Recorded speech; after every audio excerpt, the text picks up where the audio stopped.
The man who knocked on every door in Pine Hollow.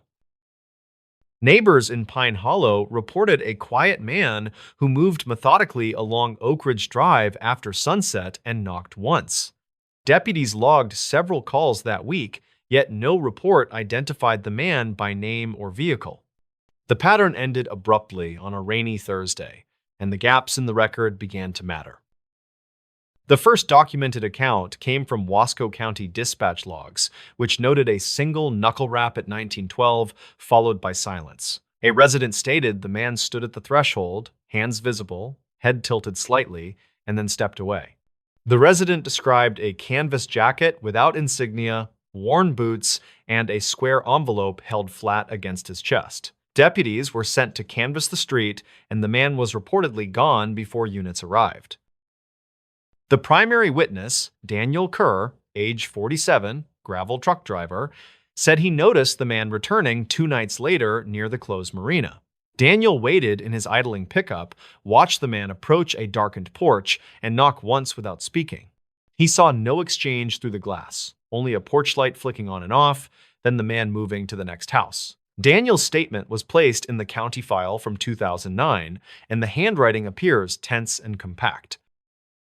A second account came from Leah Morton, age 59, substitute teacher, who walked her dog along the cul-de-sac after dinner. Leah reported the man carried no phone, wore no hat, and kept his eyes level with the door viewer.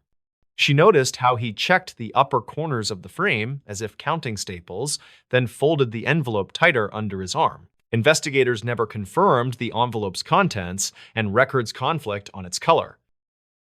State records show a property tax dispute on Oak Ridge Drive that same month, naming 3 parcels with unpaid assessments and an appeal pending. The appeal file lists a former survey technician, last known address outside the Dalles, who had worked boundary lines across irrigation easements. Some locals claimed the technician had returned to challenge a fence line, although there is no letter on file supporting that claim. The assessor's office released redacted notes, and the names do not match the dispatch entries. Archived notes from the Pine Hollow Volunteer Fire Station mention porch cameras that failed to capture clear frames during the week of calls. One entry states that a resident's motion light pulsed once, then stayed dark despite a fresh bulb and verified wiring. Another entry states that a door chime rang without a knock, although the owner admitted the chime sometimes rang during wind gusts. Investigators never confirmed a power issue beyond routine outages common on stormfront days. When deputies finally performed a coordinated evening walkthrough, the man reportedly shifted routes and used the lake road toward the bait shop. A clerk recalled a customer who bought coffee and asked whether mail still reached houses at the top of the ridge. The clerk could not specify the day, and the receipt tape for that window was already binned with cardboard. The detail about mail service was later flagged in the county file, though no follow-up appears in margin notes. A pattern emerged in the statements gathered by a junior investigator whose name is smudged in the photocopy header. Houses that received a knock often had handwritten notes taped inside the peephole, visible only from the hallway when the door closed. Several residents denied placing the notes, stating they never tape instructions near the chain, latch, or viewer. The notes are not preserved in evidence, and their wording is reconstructed from interviews made days later. One homeowner, Victor Ellis, age 63, retired millwright, said his note read, "Leave parcels at side gate," scrawl pressed hard into the paper. He told deputies he never writes delivery instructions since he meets drivers at the carport. Victor's niece, who visited that evening, said the paper looked old and brittle, with faint grid lines under the pencil marks. Investigators never confirmed the source of the paper, and lab submission forms were never filed. A door manufacturer from the Dalles reviewed the reports and suggested a different angle after reading the archived notes. He said a single controlled knock can test the door's hang, its weather strip seal, and the position of the latch tongue. The detail interested the assessor's office, which had previously measured door sets for code compliance during a flood mitigation grant. Investigators never confirmed that the man performed any inspection work, and no invoice appears in state records. On the 4th night, rain tracked along the lake road, and gathered in shallow ruts below the cottonwoods near the culvert.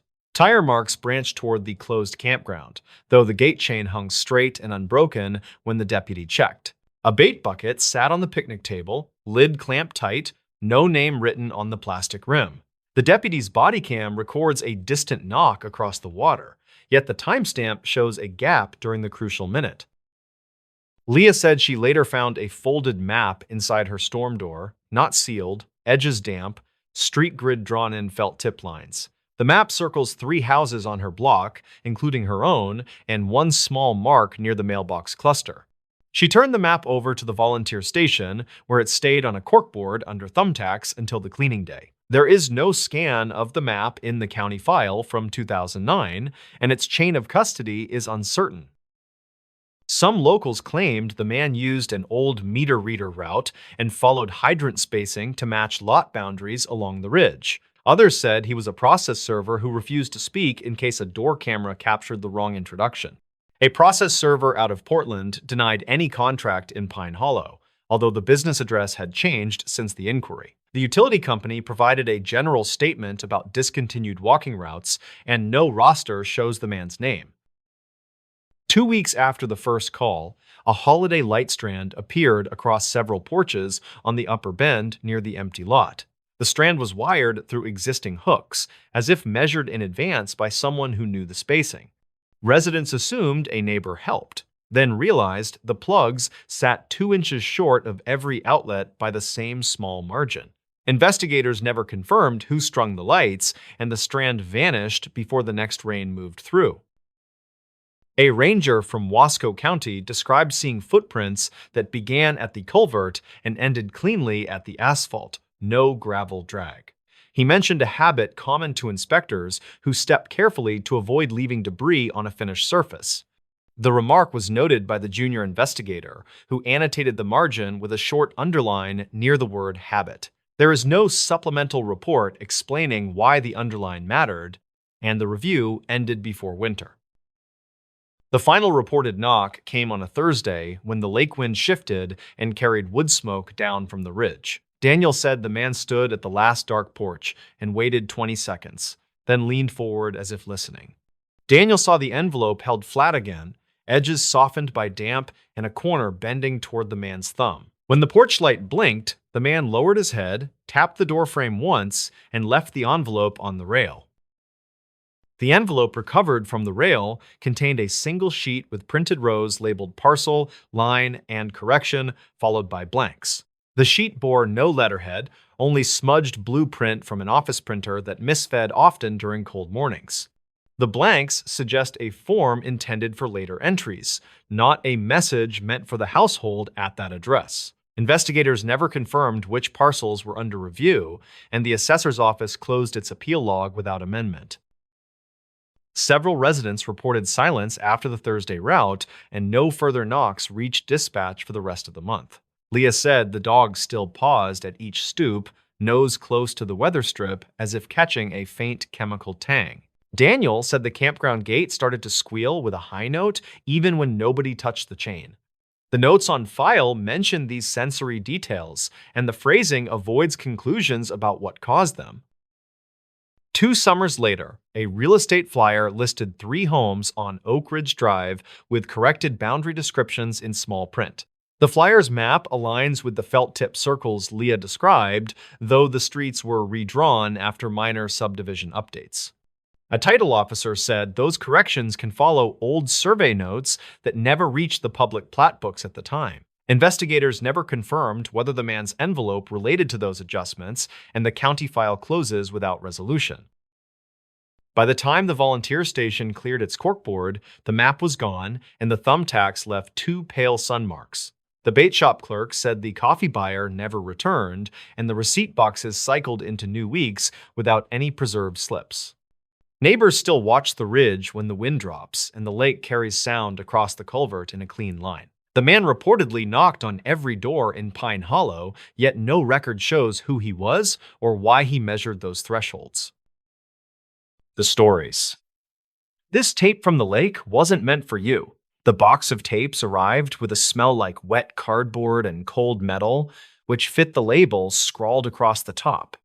The handwriting said property of lakeside maintenance, and under that, a warning marker in red that felt a little performative. Ria Kovac was 34 and paid by the city to digitize old media back into living memory, which meant long headphones days.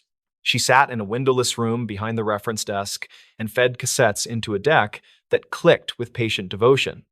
Her plan for the day was not ambitious, just finish a carton before her lunch sandwich bled through the paper. The incident began when she lifted a cassette from the stack with tape flaking like dandruff across the shell and saw the note. Someone had written this tape from the lake was not meant for you in the same heavy hand that marked the box. She laughed by herself, then she rubbed the shell with a sleeve and slotted it into the dubbing deck. The first sound was wind on an exposed mic, then a voice with the plain vowels of a person who never moved away from county lines. The man said, "Recording starts now," then counted off time the way divers do when they want witnesses later. The hiss of water followed, with a hollow knock like an oar catching a ladder. Ria tapped a notepad and wrote, "Lake intake, maintenance crew, late summer." She preferred notes to memory because notes never tried to impress anyone. The voice returned with an update that felt almost scripted, and he said the police have cleared the North Shore and no one wants to check the culvert. He added that the marker buoy drifted during last week's storm, which would confuse people using the old map rather than the fresh survey. Ria paused the deck and stared at nothing. Then she wrote, "This is not training audio." She listened again while the deck began to wobble a little, as if it felt nervous. The man on the tape called a second person by name, which Ria wrote as Reed, though it could have been Reed, and asked for a tow line length in the book. Papers rustled in a way that sounded practiced, like they had been rustled for microphones before. The second voice was younger and annoyingly cheerful, and he read a number that did not match a chart Ria remembered from a digitized manual. She looked up the manual in a folder and confirmed the discrepancy while the tape kept turning. The complication grew through small things that did not agree with each other, which is how real messes usually announce themselves. A splash came with no shouting, then a calm description that a scooter had bumped something that was probably a log. Another voice, off mic, said 30 paces northwest from the pier, which would only make sense to people who used sneakers to measure water. Ria paused and wrote, "Witness statements use paces. Training crews do not." Then she tapped the counter and kept the deck running. The tape cut to a later time without warning, and the man spoke in a lower register and said the family brought a photo. He said the deputy discouraged showing it, then added that the mother insisted because she believed the jacket would reflect light underwater. A woman spoke near the mic and asked if the current would push clothing into the reeds, and someone answered with a line that felt rehearsed by memory rather than by training cards. Rhea stopped the deck and stared through the glass into the quiet stacks. Then she wrote, "Reported missing teen in 1998, probable night swim." She did not know that case personally, but people in her building remembered headlines that arrived 2 summers before the county fair built a second gate. She pulled the archive software and typed terms that felt respectful and cautious, then broadened the search when nothing appeared in scanning range. The first hit was a brief that used the phrase after-hours lake access and urged parents to discuss fences, which sounded like a committee report disguised as news. The second hit was a note about a grant for new lights along the East Path, which suggested some officials had learned a lesson. Ria listened while reading because she had learned to keep both rivers running without spilling knowledge between them. The man on the tape said the outflow grate was secured with a chain that lost one link, then spelled the number into the mic. He said a diver named Reed would check under the skimmer in case a current created a pocket. Someone coughed, and the sound carried like a hallway, which told Ria the recording moved indoors for a moment, probably into the pump house. She stopped the deck and called the public safety office through the desk phone because she preferred clean lines when tape started speaking like living people. The clerk transferred her to a sergeant who kept his voice flat, and he told her there had been many training tapes over the years. He said storage procedures were not always followed, then asked which lake facility label appeared on the shell. She read the letters and silence followed. Then he said he would send an email so everything stayed orderly. Ria saved the audio to a drive with a date and words and wrote a note that asked for retention guidance, which protected her later. While she waited, she listened again, and started catching small textures she missed before, like the way reeds snap near a shoreline when pulled straight out of mud. The man described a sneaker with a broken lace loop, and then he reported the make of a lighter found below the pier that matched several described in earlier calls. He kept saying reportedly and according to people on scene, which sounded careful enough to make a person suspicious. The investigation pushed her out of the room and into places that smelled different, which is how she knew it was working. She walked to the old photo and map drawers past the genealogy corner and pulled a laminated lake grid from the early 2000s that showed markers before the storms moved the buoys.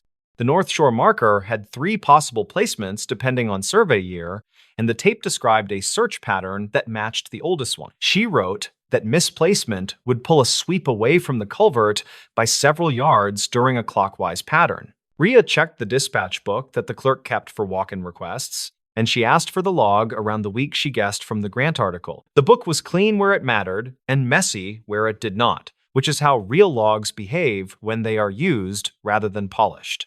Several calls mentioned a late-night figure seen near the maintenance gate, and one call specified a tall person wearing a reflective vest that did not match city issue. The vest detail caught her attention because people remember shiny things when they feel useless bystanders. She went to the bait shop at the road bend because people who sell minnows remember who buys coffee the morning after an ugly night. The owner was Tamsin Duarte in 58, with a strong memory for weather fronts and weak patience for tourists. When Rhea asked about North Shore nights from a certain summer, Tamsin cut her off and said people still parked on the service road to drink and break bottles. Then she added a name quietly. Tamsin said a park supervisor called Corley used to sit on the hood and lecture kids about life, though nobody asked. The name did not appear in the tape, but small towns prefer a rotating cast in the same old play. Rhea checked a directory in the library office and found a Corley under Parks with a middle initial and a retirement date in 2007. She called the number listed and reached a house sitter who said the man had moved south for better joints, which sounded reasonable. She left no message and wrote a line that asked if Corley ever held keys to the pump house after hours, then underlined it. The deck resumed chewing while she read, and the man on the tape grew more precise, as if he knew the mic would be his memory. He said the grate was clear and the scooter had not found anything new, then asked Reed to try the intake lip again. He added that the mother asked about the jacket again and whether dye would spread from the fabric, which sounded like a thought returned to after anxiety chewed it thin. The woman said she had seen a store video of the jacket that week, which told Rhea the incident had a concrete timeline. Rhea pulled the police scanner archive that the library kept on an old server because nobody could agree on legal disposal, and she searched for mentions of the brand. A scanner summary from late summer of 1998 included a clerk report about a young buyer who paid in coins and smiled at nothing. The same summary mentioned a second caller who said a man in a Parks vest argued with a boy on the east path near the lockbox. The timing lined up with the grant discussion about lights, which tied the city's sudden interest to the noise around the lake. The twist showing itself was not a single aha, because that belongs to movies that need curtains. It was a set of small corners that fit together when pushed with patient hands. Rhea realized the tape sounded like a real-time memory created for someone who was not at the scene, likely a supervisor who needed consistent detail later. The repeated phrases and spelled-out numbers matched how people build an alibi they can safely repeat without emotion. The note on the shell felt like a message to that specific person, a plain way to say, "This is yours and you know why." She rewound the tape to the early mention of the drifted buoy, then she pulled an aerial photo set from the state survey that sat in a drawer. The week after the storms, a maintenance record said the buoy was returned to the older anchor by a small crew without a diver on site. If that were true, the inner sweep of a clockwise pattern would miss the culvert mouth during the first pass, which a clever person might count on. She tried the geometry with a pencil on tracing paper and saw a shallow cone opening exactly where a current would pocket light plastic. Rhea went back to Tamsin and asked if anyone ever found a jacket that fooled a search, and the woman stared a long time. Tamsin said a teen found something pale tangled in reeds the following spring, but the deputy told him to leave it and call.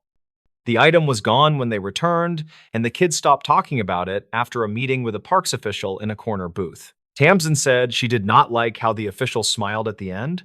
Then she told Rhea to be careful with old tapes because they roll out like rope in water. She shared a summary with the sergeant by email, using careful words that respected the difference between suspicion and proof. He called rather than write back, which told her he took the summary seriously enough to avoid records for the moment.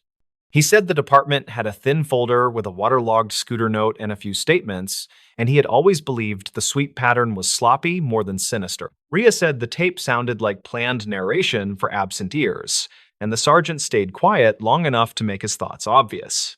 The payoff finally arrived in the smallest possible way, because people rarely confess in grand gestures when they can do it in shorthand. At minute 40 of the tape, the man lowered his voice and said, "Reed, tell Corley this marker is for the training reel." Then he spelled an odd sequence. It sounded like letters mixed with numbers, which Rhea first took as a buoy code until she remembered a note in the archives about maintenance padlocks. City padlocks used a shared code that changed each spring, and the tape included a similar pattern with 2 digits swapped. She checked padlock logs that were still on paper because privacy rules kept the spreadsheet in another building, and the pattern matched the East Pathlock from that summer. The swapped digits would open the maintenance gate without leaving a standard key entry, which would make late-night arrivals look like routine trips in the morning. The person who needed that information was not a diver or a deputy, but a parks supervisor who liked to sit on hoods and pretend to mentor children. Rhea played the end again and wrote that the tape was a message, not a record of good work under pressure. The line "this tape was not meant for you" was probably aimed at anyone outside a small circle who might later hear it by accident. Corley retired in 2007 with commendations for hours served, which was a different metric from the one that matters in the quiet presence of water. The teen on the Grant timeline vanished from the archive after a few weeks, and the paper changed topics the way papers do when people stop calling. She turned in her notes to the sergeant and asked for a receipt because she understood how institutional memory leaks through cracks when nobody labels boxes. He said he would log the audio as potential evidence, even if the statute road was unclear, and he thanked her for resisting the story-shaped shortcuts. She felt tired in a way that would not fix itself with coffee, and she stopped the deck with her thumb resting on the button longer than needed. On her way home, she pulled into the park and sat in the lot without climbing out. Then she watched a gull bully a sandwich bag. The lake wore its afternoon wind, the way old glass carries waves inside, and she thought about objects that travel farther than people plan. She pictured a jacket catching on a grate, then releasing after weeks. Then she pictured a vest reflecting just right in a corner eye on a dark path. She said nothing to anyone because there was nothing to say that would not become a speech, and speeches never fix water. Later that week, the sergeant called and said the department would reopen a file enough to review procedures from that season. He did not say the word case, and he did not say closure, which she respected. He asked if she would burn a clean copy of the audio with no EQ adjustments, and she said yes because the original was theirs now. She returned to her desk and labeled a disc with careful letters. Then she slid it into an envelope that carried a little static when sealed. She kept one personal note in her drawer that read, "Listen for the words people repeat when they want to be believed." The tape had taught her that patterns are not only for divers and surveyors, but also for liars who fear their own imaginations. She recorded that thought in her daybook and closed it with the last of her calm. Then she put the next cassette in the deck. Someone had written North Dam Inventory on the shell, which sounded refreshingly dull. That night, she drove past the bait shop and waved at Tamsin without stopping. Then she took the long way around toward the public beach. The markers shone without drama, and the path lights hummed with a noise the city would ignore until a budget meeting. Rhea parked by the picnic area and walked to the fence where the service road ended. Then she watched the chain on the gate while cars passed behind her. It had a new lock with a digital face and a sticker that said "City Issue" and nothing more. She returned to her car and wrote one last line on a napkin, so the thought would not echo through sleep and turn into something else. She wrote the tape reached the wrong hands on purpose years later because objects look for the people who will understand them. It was never meant for the public or the paper or the desk with the humming lights. It was meant for a single person who knew a code and loved arrangements. The lake accepted every plan without comment. Then it kept its own quiet notes until someone listened with stubborn attention. In the following weeks, the library received a small budget lift earmarked for media preservation, which made Rhea feel both pleased and uneasy. The sergeant stopped by and left 2 donuts that tasted like remorse trying to be kindness, which she appreciated. He said the department had interviewed a few long-retired staff members who remembered a supervisor with a talent for showing up during good photo moments, then leaving before real work began. He did not promise new conclusions, which was the correct move. Rhea finished the carton that started the day, then she shelved the empty box with a clear label that included dates and full words. She had learned to keep history gentle but firm, like a hand holding a shoulder before a hard sentence.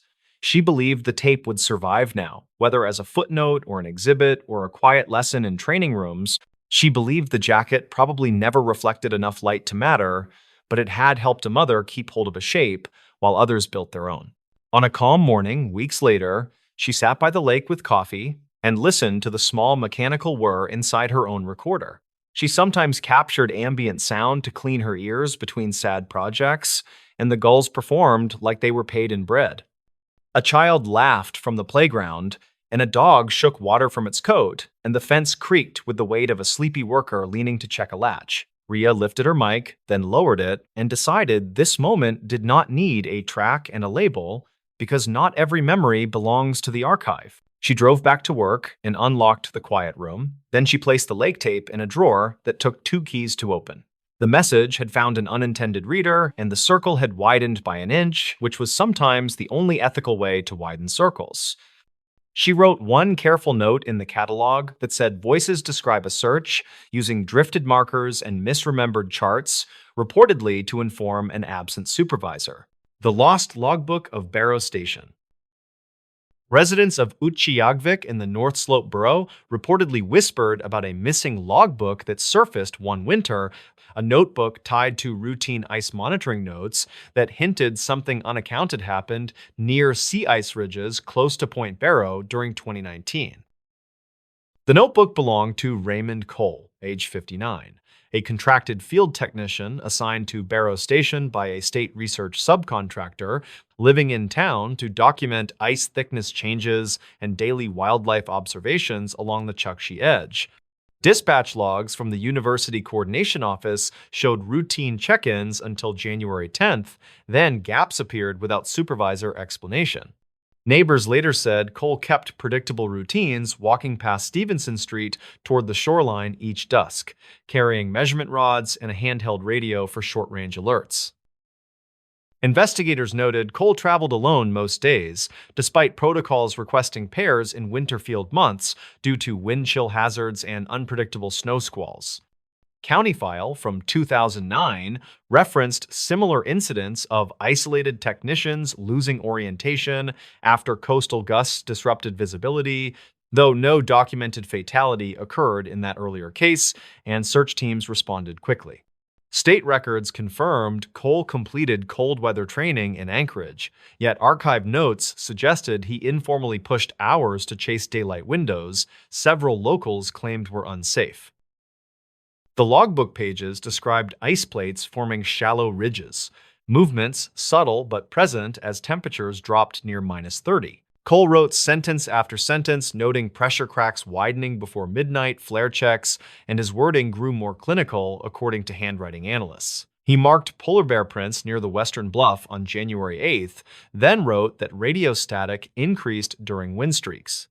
Records conflict whether that static resulted from atmospheric conditions or a low battery warning, since maintenance receipts showed his backup pack expired weeks earlier.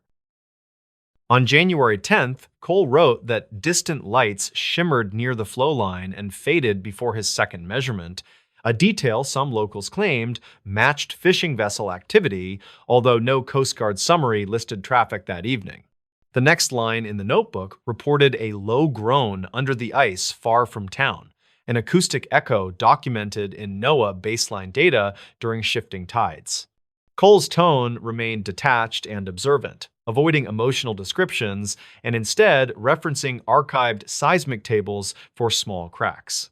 His final complete sentence that day asked whether the hydrophone station southward still relayed signals, a question investigators never confirmed through equipment diagnostics. On January 11th, Cole failed to check in through routine Channel 2 frequency. A coworker named Deborah Mills, age 42 biologist, said she attempted radio contact at 9 and 10 in the morning without response. She then contacted station management, who reviewed dispatch logs and noted Cole last keyed his handset near the coastal berm. A county snow machine unit launched around noon, scanning drift patterns that reportedly shifted overnight due to westerly gusts. Searchers traced faint boot impressions leading north toward the ice foot, then losing them near an uneven ridge where brine seep froze into hard crystals. Radio pings from Cole's device failed to return, raising doubts about battery life or signal interference from pressure ridges. State records indicated no major storm that morning, yet archived notes from a weather observer mentioned sudden haze forming along the horizon. Some locals claimed they heard a single sharp ice crack around sunrise, though investigators never confirmed source timing. The notebook ended abruptly after January 10th entries, with the 12th page blank except for a graphite smudge that forensic technicians could not match to nearby strokes. County File from 2009 recorded similar smudge patterns in another coastal disappearance attributed to glove friction, although that earlier individual returned after 6 hours. Cole never returned, leaving equipment bag and anchor spikes behind near a flagged post. Responders cataloged every item, sealing them under evidence protocol and storing them in Anchorage. Cole's radio remained tuned to the standard research channel when recovered, volume medium-high, battery completely depleted according to hardware report. The receiving station log recorded static bursts during the morning gap, times matching tidal shift near second channel breakwater. Investigators considered whether frost buildup blocked antenna range, a known seasonal issue that technicians tried mitigating using heated covers. Some locals claimed they saw vehicle lights near the airport during search hours, though that detail held no link to Cole's route, according to State Review. Later interviews with Mills emphasized Cole's cautious habits, despite some suggestions he wandered beyond mapped safe points. She stated he often referenced archived notes to ensure reliable measurement routines, quoting older baseline tables from 2011 and earlier. Records conflict on whether he reported minor dizziness during cold snaps, as one email thread referenced fatigue, while another denied health concerns. Cole never filed leave requests, and his medical form indicated no chronic issues. A month after the disappearance, regional officers revisited the shoreline and documented ice shifts, noting fissures wider than field logs predicted. NOAA records showed barometric dips during late January, patterns capable of influencing ice pressure and sound transmission. The investigating team reviewed satellite radar scans to identify surface deformation, though resolution limits prevented certainty. Some locals claimed they saw a dark shape moving along the floe days later, a claim investigators never confirmed through wildlife camera pulls. Official conclusion listed probable hypothermia near unstable ice sections, a determination consistent with coastal research fatalities elsewhere in Arctic regions. No body surfaced despite thaw season, sweeps, and gear remnants remained stored under state authority. County records listed case inactive but unresolved, pending future evidence or remains discovery. Archived notes from internal review committees emphasized radio maintenance gaps and recommended dual patrol policies. The logbook itself raised questions among analysts, especially lines referencing low-frequency resonance and fading lights near the horizon. Marine acoustics specialists acknowledged that ice sheets often create harmonic tones during freeze expansion, phenomena documented in northern field journals. Yet handwriting review found slight tremor in final entries, raising hypotheses about cold exposure or glove stiffness. Some locals claimed Cole heard distant machinery, though investigators never confirmed any offshore activity.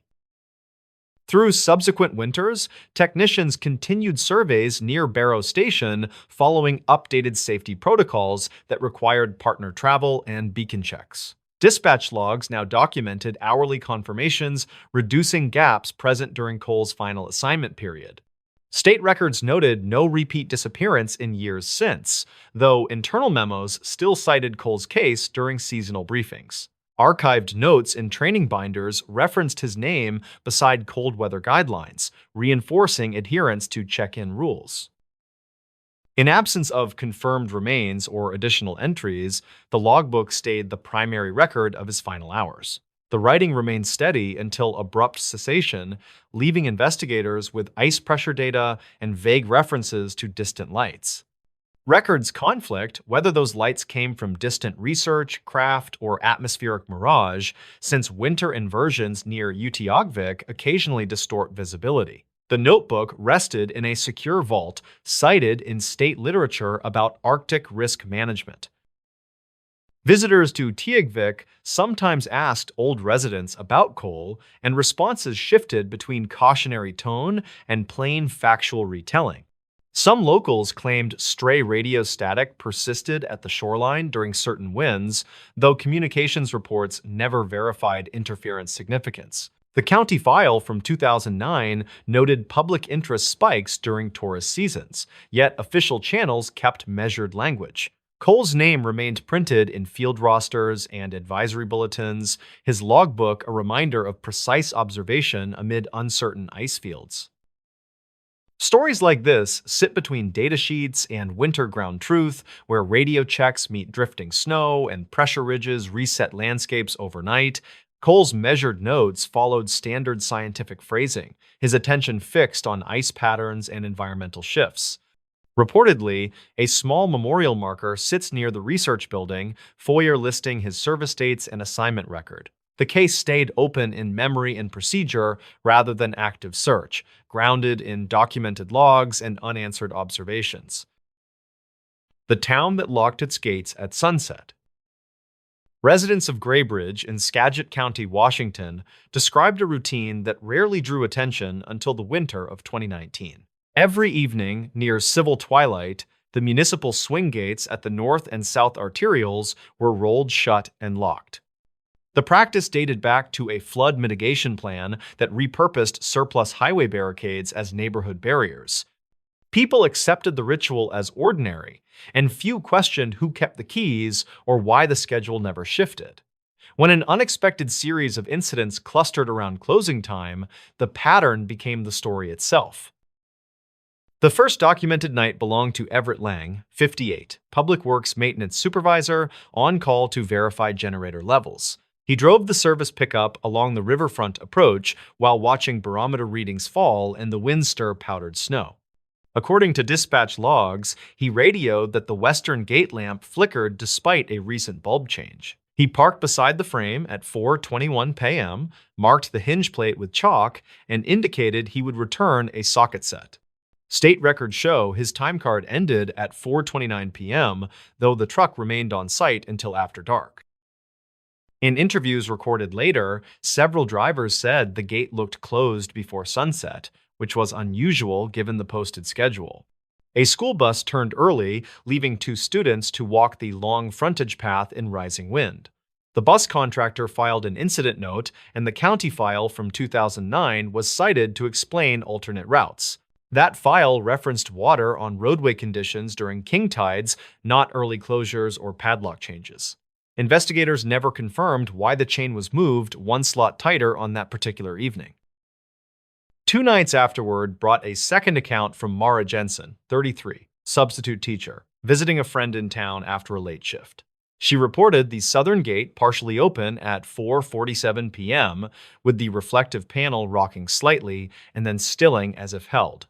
Some locals claimed she misread wind gusts against the sign face, though the crosswind was recorded as modest. Jensen stated she called the non-emergency line and left a message describing a figure near the hinge post. Archived notes indicate no callback and no official sighting recorded that week. Graybridge had reasons to prefer early closures, including opportunistic dumping on the river pullouts during shoulder seasons. Yet council minutes show the adopted ordinance framed the gates as temporary storm furniture, not nightly perimeter control. The language specified seasonal deployment during marine layer advisories and elevated creek stages. In practice, the town applied the hardware every evening from October through March, then loosened schedules without a written addendum. Records conflict on who authorized the habit, and signatures on renewal notices rotate among three clerks. On the last Friday of November, the wind eased and the river flattened under an inversion haze that kept sounds oddly near. Everett returned with a junior technician to adjust the sticking hinge on the western frame. They noted ripples on pooled water inside the shoulder that looked like traffic vibrations without any visible vehicles. The technician logged a vibration test with a wrench against the post and marked slightly dull resonance. Minutes later, the gate swung with a slow finish despite grease on the bearing surfaces, and the lock clasp settled without a rattle. That same hour, Deputy Colin Ward, 47 County Sheriff's Office, ran a patrol loop that included the northern approach. He observed families cutting across the gravel to reach the diner before the gate closed, moving with the practiced timing of regulars. Ward kept a neutral pace, logged plate numbers, and waved two teenagers through the opening with a small vertical hand motion. He later wrote that the gap appeared exactly the width of a compact car mirror span, which struck him as intentionally measured. Reportedly, he considered waiting by the hinge but diverted to a noise complaint near the mill. December brought earlier darkness, and the gates began meeting the sun halfway on clear days that should have stretched the schedule. A hardware store owner said the padlocks sometimes felt warm even in freezing air, then cooled quickly when exposed. A fisheries volunteer said the river sounded less present near the metalwork, like a muffled channel on a radio. Another resident described 3 short knocks from the empty lane that made a dog pull hard toward the ditch. Investigators never confirmed a single physical cause, and weather data offered only modest anomalies. Attention sharpened after a delivery driver photographed the southern gate with the chain fastened through a hole that did not exist earlier. The image shows a neat circle in the panel skirt, clean-edged, free of burrs, positioned where the angle iron meets the cross brace. Public Works said no one issued a work order and the spare panel in storage had no matching hole. Some locals claimed the photo captured glare rather than new metalwork, though the exposure time was short and the light soft. Archived notes include a printout marked question feature with no follow-up entry. During the first week of January, a light snow covered the approach lanes and kept tracks readable until the plow made its pass. A single set of boot prints approached the western gate from inside town, stopped at the hinge side, then angled away toward the river footpath. The returning path never crossed back toward the lane, and the tracks faded where wind scoured the edge berm. Dispatch logs record Everett calling the footprint pattern in, requesting guidance before opening the frame for the morning commute. Ward logged arrival 8 minutes later and photographed the sequence from 4 angles with flash reflection on the chain. Ward's report states the hinge bolt showed a bright ring where recent friction removed road film. He measured the chain slack and counted links, arriving at a number that did not match the training sheet. The difference equaled 1 link, which could be explained by minor tension variations under cold conditions. He wrote that the padlock keyway pointed down when he left, a habit he maintained for rain management and quick checks. State records include the photo, and the keyway appears horizontal under direct flash. A week later, Jensen returned to town for a weekend district workshop and stayed at a friend's rental near the river. She walked to the store before sunset and paused by the southern gate after hearing a short metallic tap. She saw no vehicles and no pedestrians except a runner on the far path whose headlamp bounced steadily. Jensen described the tap repeating twice, followed by a faint hiss like air leaving a tire at a steady rate. She declined to give an interpretation and asked that her name be recorded without additional context. By midwinter, the gates closed at a time that residents could predict without consulting the posted sheet. Tourists missed the window and parked along the highway shoulder, then walked in under a sky that turned quickly from silver to blue. A volunteer ushered them along with a flashlight and instructed them to step clear of the hinge arc. Public Works kept a second set of keys inside a red box at the fire station and signed them out for emergencies. Reportedly, 2 keys went missing for a weekend, then returned without a log entry. Everett's final detailed entry came during freezing rain, when locks often seized despite preventative lubrication.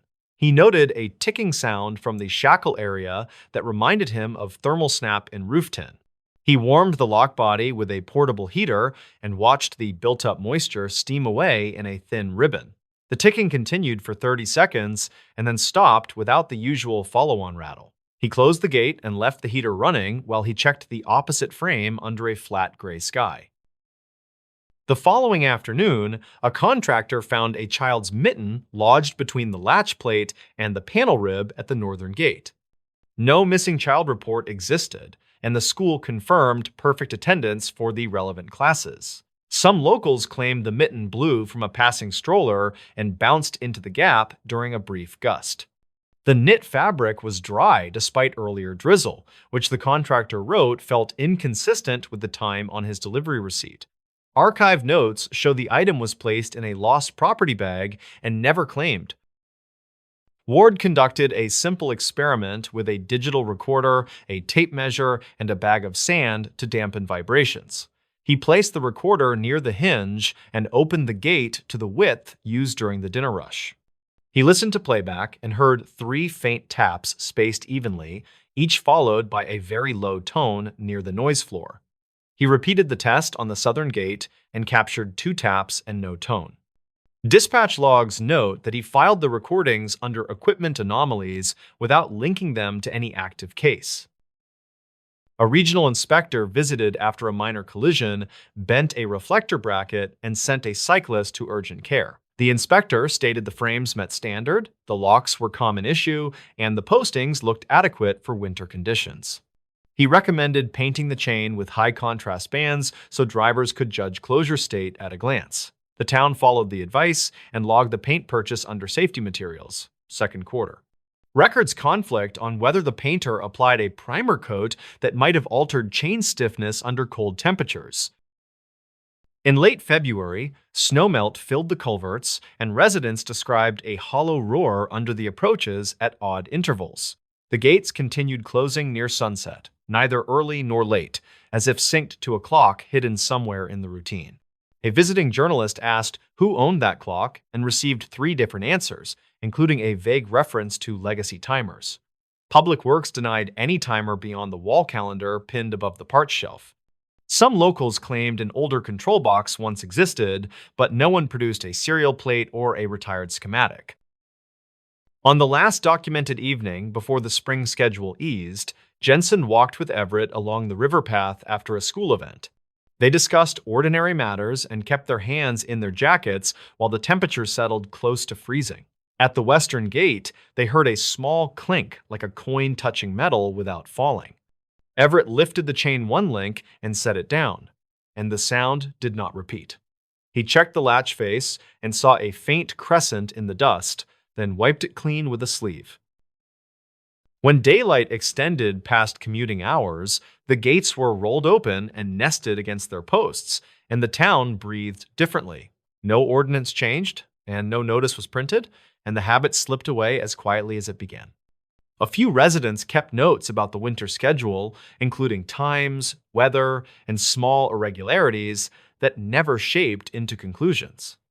State records contain everything necessary to describe the mechanics and almost nothing that fixes intent. The files remain available, and the keys hang on a peg behind a steel door with chipped paint. The sound heard across Kenai Fjords. Tour boats returning to Seward after a clear morning on Resurrection Bay reported a single deep tone that rolled like distant surf, although the water lay flat and the hills carried no echo. The first report came from a 39-year-old deckhand named Mason Kerr, who worked seasonally on wildlife tours and kept a pocket notebook for weather notes. He told his captain that the tone rose through the rail like a struck bell and lasted several seconds with a faint tremor underfoot. The captain marked the time and location in the log, with wind from the south and small ripples under an idle prop. Their passengers kept silent for a moment and then asked whether the sound came from a submarine near the entrance. The captain said the chart showed no restricted area that morning and the harbor office had posted no advisories for training. A 28-year-old kayak guide named Lila Torres was leading a half-day trip near Fox Island for a group of visitors from Anchorage who wanted calm water and photos.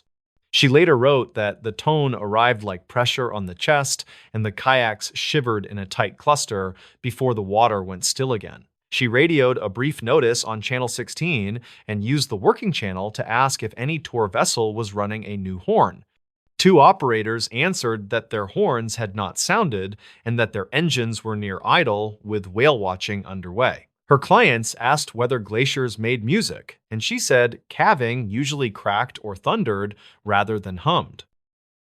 Dispatch logs from the Seward Harbor office show a cluster of calls within a 10-minute window that afternoon from tour captains and one fishing skiff. The entries note a low-frequency tone heard across Eyelock Bay with no visible source and no visible spray or plume. A state trooper boat near Bear Glacier reportedly paused to check for slides and found loose, brash ice pushing against a rocky point. The crew recorded air temperature and barometer fall from morning levels and then continued a shoreline patrol toward the bay entrance. The log does not list distress or mechanical failure after the tone, and no injuries were recorded. Park staff collected statements over 2 days because visitors kept bringing the same story into the small office near the docks. A seasonal ranger named Glenn Hart, 47, kept a legal pad on his desk and asked the same 5 questions about time and direction and duration. He wrote that impressions differed on compass bearing even when groups stood together on the same deck for the same minute. He also wrote that many described a feeling in the ribs before the ears caught up, which suggested vibration through hulls and rocks. His notes describe calm voices and measured pauses rather than panic or excitement. Archived notes from the Park Learning Center describe known sounds that travel far along the fjords during specific weather patterns and tide stages. Staff listed glacial calving that booms across glassy water and carries round corners when air is dense and winds are light. They also listed distant thunder from summer storms that bend around the Kenai Mountains and arrive as a soft pulse at ground level. A retired pilot contributed a comment about mountain wave activity that can press air downward and make waves slap rock faces with a sudden synchronized thud. The center added that underwater landslides produce tones that resonate in bays, yet seldom leave obvious surface traces. State records for small seismic events show no local quake at the exact minute written in the tour logs for that weekend. A technician in Anchorage compared regional instruments and found weak tremors earlier in the day that did not align with the reported tone. He suggested a subaerial rockfall into deep water could ring like a struck drum with little visible splash from a long distance. He also said steep walls near the outer bays can mask origin and send energy along submerged ledges. His memo closed with a note that further inspection would require a focused hydrophone survey and a slow pass across likely shelves. Some locals claimed the sound began near Northwestern Lagoon, where calving fronts sometimes shed slabs the size of buildings during warm spells. A charter captain countered that he saw no fresh debris lines on the tide and that seals rested undisturbed on the floes. A kayak guide said the tone felt too pure for ice and too long for a crack or a crumble. Another guide said ice can sing when air pockets collapse underwater and chambers resonate like pipes built into the bergs. Investigators never confirmed whether any glacier in the park produced a tone with the same simple character described by visitors. The county file from 2009 contains references to a similar report during an autumn.com that drew 2 patrols to the outer coastline. The file mentions a low hum heard near the mouth of Resurrection Bay while fog sat heavy over the water and engines idled. Crews found a fresh slump on a remote slope that had slipped into a pocket cove and left a curved scar above the tide line. The report notes that ice and rock mixed in the slide and that the cove deepened rapidly from the beach. That event generated no injuries and closed no areas, yet it became a lesson about hidden energy along steep shores. Mason kept writing in his notebook during the week because passengers continued to ask about the sound and whether it meant trouble for tours. He recorded wind shifts and swell periods and any unusual echo from gull cries against the cliffs. He wrote that engines at idle produced normal vibration with no overlap into the low tone they had heard on the first day. He also wrote that the crew checked bilge spaces and shaft alignment and found nothing that could carry a pure tone through the hull. His final entry for the week simply read, "No recurrence during normal routes with weather stable and visibility fair." Lila met two park educators near the boat ramp and answered a list of short questions that were printed for consistency across interviews. She repeated that the tone climbed through her boat before she fully heard it, which made her think of pressure more than sound. She said her clients quieted and held their paddles low, as if a wake would arrive, but the water stayed nearly flat. She mentioned a faint rattle among small stones near the beach that began after the tone ended, which struck her as delayed movement. The educators thanked her and marked direction, uncertain, duration, 5 seconds quality musical, rather than percussive with a note to verify tides. Rumors of naval testing reached the harbor within days because distant security zones sometimes appear without much notice along the Gulf. A liaison officer who stood by for public calls said no range activity had been scheduled for the recorded hour. He explained that some sonar pulses are audible to people under specific conditions, yet training avoids popular corridors during busy seasons. He added that the recorded ferry times and tour traffic would argue strongly against a scheduled run through the bay mouth. The harbor office kept his statement on file and listed it next to other letters that addressed similar concerns. A science volunteer from Fairbanks brought a portable recorder and a small hydrophone to Ayalik Bay after the first reports filled social feeds. He ran a set of drips in quiet coves and clipped his gear to moorings while keeping notes with tide times and wind readings. The recordings captured normal boat traffic and the chewing crackle of shrimp and occasional distant rumbles from glacier faces. They did not capture a single clean tone that matched the witness descriptions, despite fair weather and many patient hours. His summary said that absence on his device did not erase the event and that chance and timing rule many field efforts. Visitors returned to Seward with the story and repeated the same careful phrase to outfitters and ticket clerks across several days. They said the sound carried through rails and plastic seats and into bones with calm water and sunny glare. Some remembered a bird silence for a count of 3, while others remembered gulls still calling from a far rock. Several believed a second, softer tone followed a breath later, although others denied hearing any echo at all. Records conflict on that point, and the files highlight the split on memory formed by surprise and light and distance. Autumn moved over the fjords, and the tour schedule thinned, while the harbor quieted between late returns and cold mornings. Park staff closed interviews and boxed their notes with copies of the dispatch logs and the seismic memo and the liaison letter. The working explanation settled on a localized slump into deep water that rang across the inlets with helpful weather. Another line in the file allowed that a submerged ice arch could have collapsed and formed a temporary resonator that sang once. Investigators never confirmed a specific ridge or cove, and the case file ended with a simple statement that the fjords keep their margins in motion.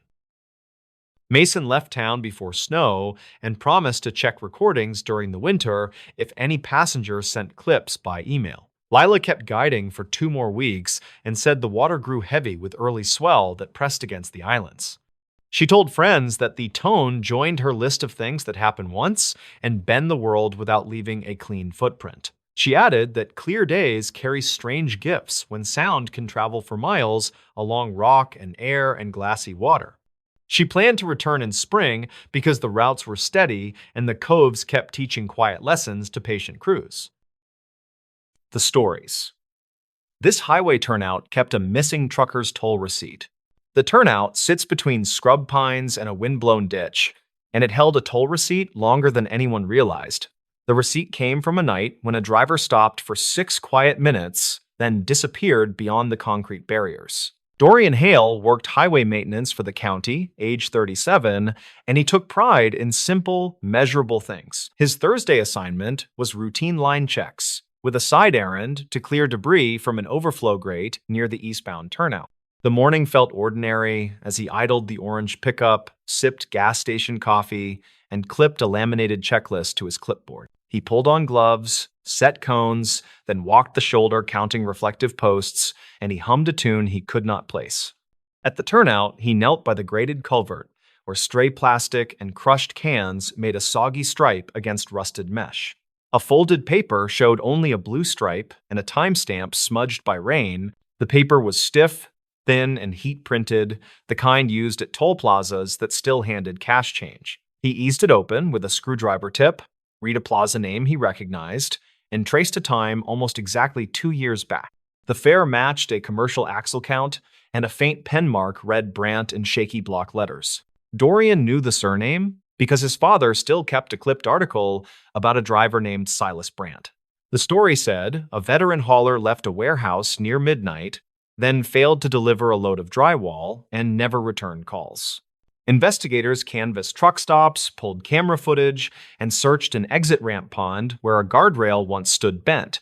The county replaced that rail within a week, and Dorian helped pour the new anchors under a bitter early spring sky. He remembered the way troopers scanned the water with side-scan gear, and he remembered a family photo taped to a utility pole.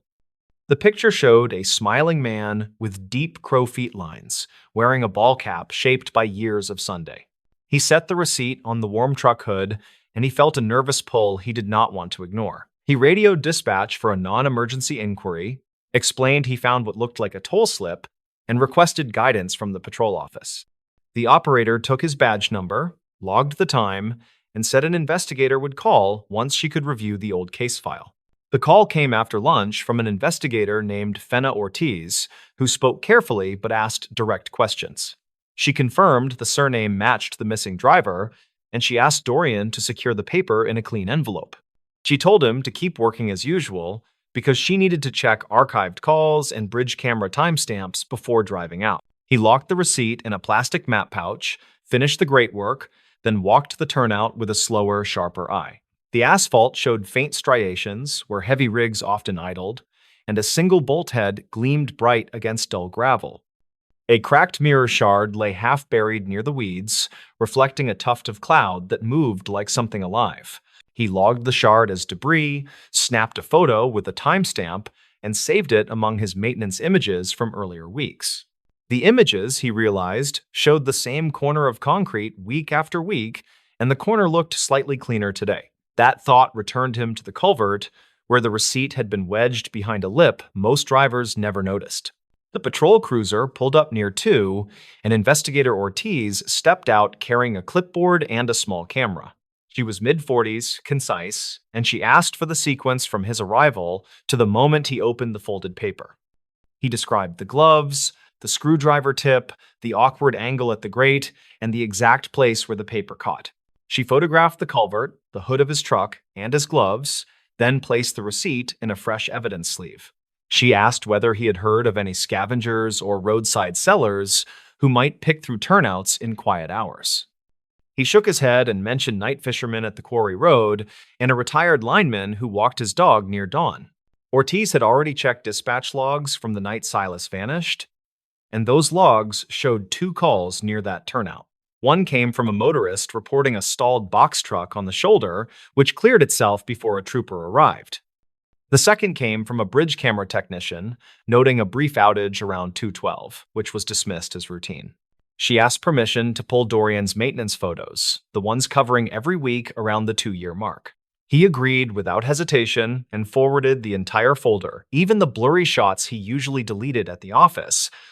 Ortiz scrolled methodically, then paused on an image taken exactly 3 days after the reported outage at the bridge camera.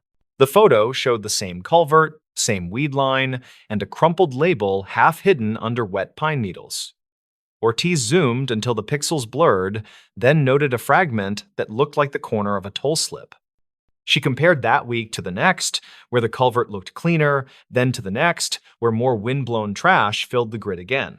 Dorian pointed toward the bright bolt he noticed earlier, which did not appear in his older photos at all. Ortiz crouched and confirmed the bolt was new stainless, fixed through a small angle bracket that sat flush to the curb. She said the bracket was not standard for that guardrail style, and it looked like something installed to anchor a temporary brace. They walked the rail from cone to cone, and she stopped at a spot where the soil sloped into a greasy black ribbon.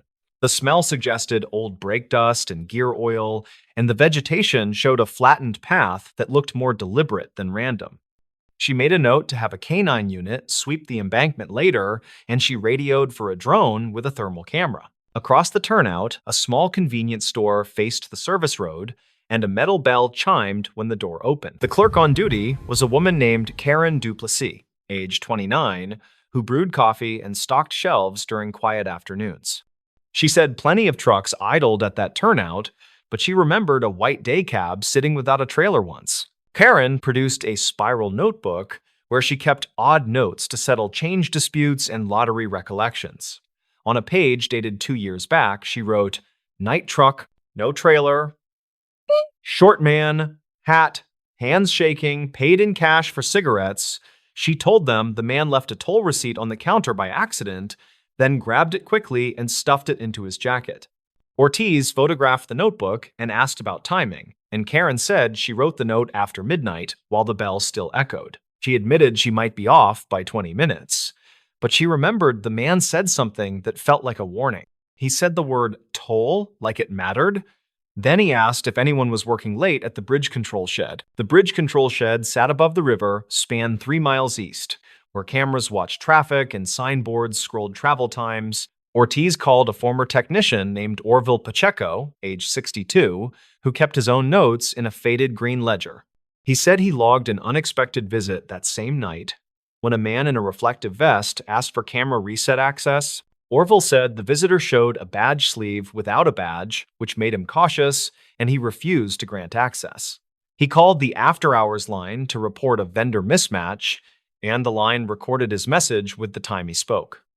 The line, according to archived records, Ortiz had already pulled, captured footsteps, a door-open sound, and muffled traffic noise. They returned to the turnout while the drone lifted into a steady grid pattern, and Ortiz asked Dorian for his honest read. He believed the receipt had stayed near that lip for months, then shifted forward during a recent heavy storm last spring. The spidering of dirt on the paper edges matched the way silt moves when culverts push water hard toward daylight. The drone operator flagged a heat anomaly under the slope where the grease ribbon angled into brush and sage. A buried object held temperature longer than the surrounding dirt, and its shape suggested a long chassis with a missing rear section.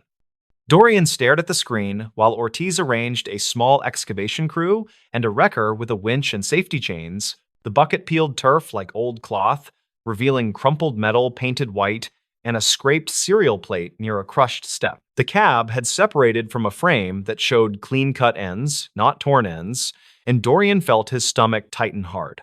The clean ends suggested someone removed the trailer hardware with purpose, then eased the cab down the slope intentionally. Ortiz called the medical examiner and the state commercial unit, then stepped away to speak to a number marked confidential. She returned with a firm face and told Dorian she needed one more favor while crews secured the scene. She asked him to drive to the scrapyard 2 exits west, where way logs sometimes kept more truth than anyone expected. At the yard, a supervisor named Harlan Voss, age 55, carried a tablet loaded with camera stills and cash tickets. He said people brought cut frames to his scale weekly, and he flagged one ticket dated 3 days after the reported outage. The still showed a flatbed hauling a truck frame section without a cab, strapped tight with chains and cheap ratchet binders. The driver wore a reflective vest, a hat pulled low, and gloves that looked new, and his hands seemed unsteady at the counter. Harlan remembered the hands because the driver dropped a toll receipt while counting bills, then apologized like he was late for something else. The camera caught the corner of the paper, and the blue stripe matched the one on Dorian's find. Ortiz requested the original video and the ticket, then compared plate numbers with the state registry and commercial inspections. The plate belonged to a hauler who reported his flatbed stolen for one night, then found it returned with fresh chain marks. He never filed a full report because the trailer came back clean, and he feared insurance delays could wreck his month. Piece by piece, a picture formed that did not look like a ghost or a river taking what it wanted. A driver left a warehouse near midnight, stopped at the turnout, and met someone who needed the cab but not the frame. The someone posed as a camera contractor, killed a low-priority feed, then arranged to hide a cab where eyes rarely linger long. The twist came from a small sticker inside the cab roof, which a trooper peeled away from dust with a gentle thumb. It showed a fleet service company that kept neat records, including oil changes, mileage notes, and a knack for precise dates. Their files showed work performed 2 weeks before the disappearance, and the mechanic wrote a side note about a key copy. The mechanic wrote that a third key was requested by a man who said he was the night dispatcher, and he paid in cash. The mechanic thought nothing of it until Ortiz called. Then he remembered the man never signed the usual authorization line. The shop camera showed the man wearing a vest like a contractor, and the badge sleeve again appeared strangely empty. Ortiz pulled toll plaza footage from the night in question and synchronized it with the scrapyard stills and the bridge notes. The day cab crossed the plaza as expected, and the timestamp matched the receipt tucked in the culvert lip. The truck exited near the turnout, camera glare washed the lane, then resumed with a frame that missed a single clear license view. Witness statements placed a white day cab idling without a trailer, and a clerk recorded restless hands that left a paper corner. A technician refused an access request, and a maintenance line captured footsteps and a door open sound after the call ended. A stolen flatbed left and returned in a narrow window, and a cut frame crossed a scale with a driver who spoke softly. The medical examiner recovered remains from the cab, and dental records from a previous injury matched a profile kept by his dentist. The family received a closed answer shaped like sorrow rather than speculation, because speculation had gnawed at them for years. The drywall load had been simple, the route had been familiar, and the end had hidden in a slope beside a lonely turnout. Motive came faster than Dorian guessed, and it turned on a small insurance clause that rewarded a competing carrier. The person posing as a contractor had worked for that carrier briefly, then left a digital trail of stolen dispatch templates. He understood cameras, toll patterns, and how to bend the timing of people who worked graveyard shifts with tired eyes. Ortiz did not say solved aloud in front of anyone, and she used the gentle phrasing investigators save for families who have waited. She told them the discovery was due to a maintenance worker who kept notes, who walked slowly, and who refused to shrug. She mentioned the receipt that waited in a lip everyone missed, and she promised it would be handled with care. A week later, Dorian returned to the turnout with a new grate and a broom because he wanted the place to look tended. He replaced the odd bracket with the correct plate, tightened the bright bolt, and brushed the concrete until the dust lifted. Cars hissed past, and a train horn carried from somewhere distant, and the ditch water moved with a plain, steady sound. He thought about simple, measurable things as he loaded the cones and folded his checklist, and the tune finally came back. His father used to whistle that tune while changing oil in a gravel driveway under a high summer Sunday. He stood quietly, listened to wind in the pines, and let the ordinary noise of the road remind him why details matter. Karen's notebook went back under the counter, Orville's green ledger returned to a shelf, and the scrapyard ticket stayed scanned. The river cameras got a new maintenance sticker with a fresh signature line, and technicians added a habit of requesting 2 verifications. The county posted a small plaque at the turnout with no names, only a line about patience and careful work. When Dorian passed that spot after later storms, he slowed as a reflex, and he watched small things settle where gravity pointed. He understood that places remember without meaning to, and that a crumpled paper can hold a night in its faded stripe. He started stopping for coffee at the store more often, just to say hello and to count the steady ring of the doorbell. The road kept moving, trucks kept downshifting on the grade, and the turnout regained its ordinary shabbiness in summer heat. Dorian did not tell the whole story to anyone at the diner, and he did not dramatize what the cable hooks revealed. He kept the memory in the quiet pocket of workdays, where tools sat cleaned in their tray and notes lined up square. There was no miracle in any of it, only a patient chain of human attention passed hand to hand without ceremony. The receipt was not miraculous either, it was simply patient, wedged where water and wind forgot to sweep. A missing driver got his name back in a single sentence, and a family traded uncertainty for grief that could finally breathe. Years will pass, and that turnout will keep catching wrappers and leaves, and a worker will kneel to clear them. Someone will hum without knowing why, and maybe remember how a small slip of paper can outweigh a rumor. The place will not speak, yet it will still hold that long night in the print of its concrete, quiet as a held breath. Dorian drove away as shadows crossed the lane markers and the orange hood flashed twice in the side mirror. He felt lighter and heavier at the same time, which is how truth can sit after it finally finds a home. He did not chase the tune anymore, and he did not rush the checklist, because patient work had already taught him what mattered today. He believed there were other receipts under other lips somewhere, and he hoped other hands would take them gently.